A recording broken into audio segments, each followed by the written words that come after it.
आपने अपनी तरफ की बातें की हैं वो आपके तौर पर दुरुस्त होंगी, लेकिन बात बड़ी वाज़िया सी है कि अभी आपने ये जुमला बोला कि अगर सरहद पर अमन शांति नहीं तो फिर हम खेल क्यों खेलें।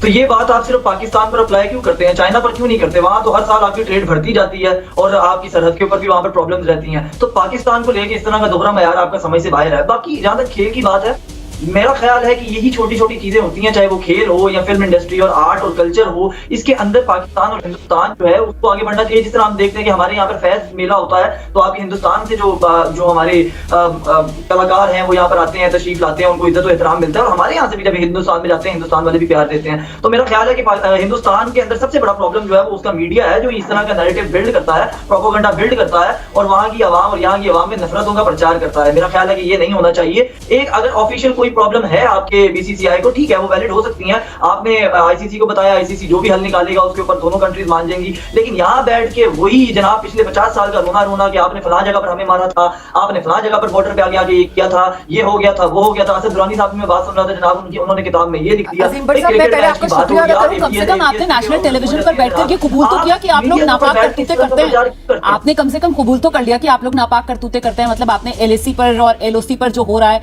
हालात जो है वो दोनों भारत के जो पड़ोसी हैं वो कितने बड़े गुनहगार हैं। आपने खुद ही अपने आप को बेनकाब किया sir. Thank you so much. आपने यहाँ से अपनी बात रखनी शुरू की है ना sir. Thank you so much sir. आपने खुद ही अपने आप को बेनकाब किया। आपने बता दिया कि किस तरीके से आप लोग वहाँ सीमा पार से चाले चलते हैं बैठकर। अब आपको इसकी तकलीफ है कि हिंदुस्तान ऐसे रिएक्ट क्यों करे। तो सर हम तो रिएक्ट करेंगे सर, हमारा तो काम ही है सर। हम तो आपकी चालें जो है वो कामयाब नहीं होने देंगे सर। हम तो सर आपको पूरी तरीके से बेनकाब और अलग थलग जो दुनिया में अभी तक कर चुके हैं उसी सिलसिले को अभी और आगे बढ़ाएंगे है ना। और ये हिंदुस्तान से क्रिकेट खेलकर जो थोड़ा बहुत आप लोग शोहरत और पैसा हासिल कर लेते हैं, या हिंदुस्तान में आपके जो वहाँ के जो आपके एक्टर्स हैं या सिंगर्स हैं वो हमारे यहाँ की मार्केट में आकर पीसीबी जो है वो लगता है मुझे अपनी किसी दुनिया में रह रहा है। एलिस इन वंडरलैंड टाइप्स उनकी सोच कुछ यहाँ पर निकल कर आ रही है।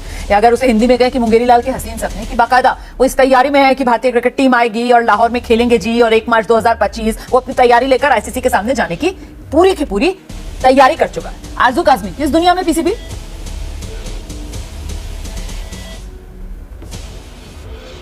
देखिए बिल्कुल इसी दुनिया में है, और उसका एक रीजन ये भी है कि अगर हमारे यहाँ टूर्नामेंट होना है तो जाहिर है हमें तैयारी तो करनी है। ये तो अब आने वाले जो टीम्स हैं उनके ऊपर डिपेंड करता है कि वो आते हैं या नहीं आते हैं। लेकिन एक चीज जरूर मैं यहाँ पे कहूंगी कि कुछ टाइम पहले जो है वो कई दूसरे स्पोर्ट्स जो है वो भारत और पाकिस्तान के बीच में हुए और उसके टूर्नामेंट जो है वो इस्लामाबाद में थे।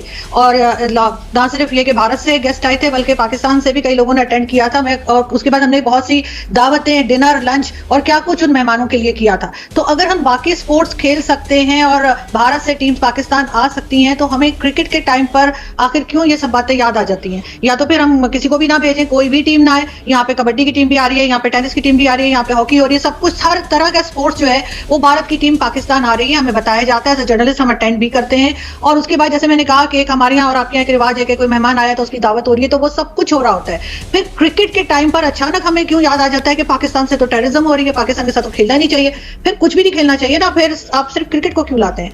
ठीक, आप जो सवाल उठा रही हैं मुझे लगता है जरा जनरल सिवाज का हम लोग करते हैं। जनरल सिवाज, यहाँ पर हमारी रणनीति में ये चूक हो जाती है क्या कि क्योंकि क्रिकेट इन्वॉल्व हो गया और क्रिकेट के साथ सीधे 140 करोड़ जो हिंदुस्तानी हैं उनकी भावनाएं जुड़ जाती हैं, तो क्रिकेट के वक्त पर ही हमें याद आता है कि ये पाकिस्तान जो है वो एक फेल्ड स्टेट है, ये पाकिस्तान जो है वो आतंकवाद का सप्लायर है, ये पाकिस्तान जो है वो हमारे लिए एक नासूर है और इनके साथ हमें किसी तरीके का संबंध नहीं रखना है क्योंकि सीधे क्रिकेट है और 140 करोड़ हिंदुस्तानियों की भावनाएं हैं। वरना तो सर ये आतंकवाद का जो जख्म चैंपियन ट्रॉफी पर गर्मा गर्मी बहुत ज्यादा हो गई है और पाकिस्तान कह रहा है कि श्रीलंका आ जाएगा, क्योंकि इंडिया ने भी कह दिया है कि अब वो श्रीलंका को पाकिस्तान में रिप्लेस करने वाला है, यानी श्रीलंका इंडियन की जगह पाकिस्तान आकर चैंपियन ट्रॉफी खेलेगा। दोस्तों श्रीलंका की बात क्यों की जा रही है? क्योंकि 8 टीमें आएंगी चैंपियन ट्रॉफी में और श्रीलंका 9वें नंबर की टीम है, तो सबसे ज्यादा हक उसी का बनता है अगर इस 8 में से कोई टीम क्विट करती है। और सबसे पहली क्विट करने वाली टीम बहुत ज्यादा चांसेस है कि वो भारत ही बनेगी और पाकिस्तान में आने वाली दूसरी टीम होगी श्रीलंका। ये क्रिकेट के लिए भी बहुत अच्छा होगा और दोस्तों खुद सोच लीजिए कि श्रीलंकन क्रिकेट के लिए कितना अच्छा होगा, क्योंकि उनका क्रिकेट भी बहुत ही ज्यादा सफर कर रहा है। जिन्होंने भी इंडिया की बात मानी उनका क्रिकेट बर्बाद होकर रह गया है। पाकिस्तान ने बात मानी, पाकिस्तान ने एशिया कप गोल्ड मेडल करवा कर अपनी टीम बर्बाद करवा दी। उसके बाद पाकिस्तान ने बात मानी इंडिया की और भारत चला गया और वहां पर जाकर अपनी टीम बर्बाद कर दी, तो पाकिस्तान की टीम बर्बाद होगी। फिर बात मानने वाला दूसरा था श्रीलंका। हाँ में हाँ मिला रहा था, तो आज श्रीलंकन क्रिकेट का हाल देख लीजिए कि श्रीलंका ने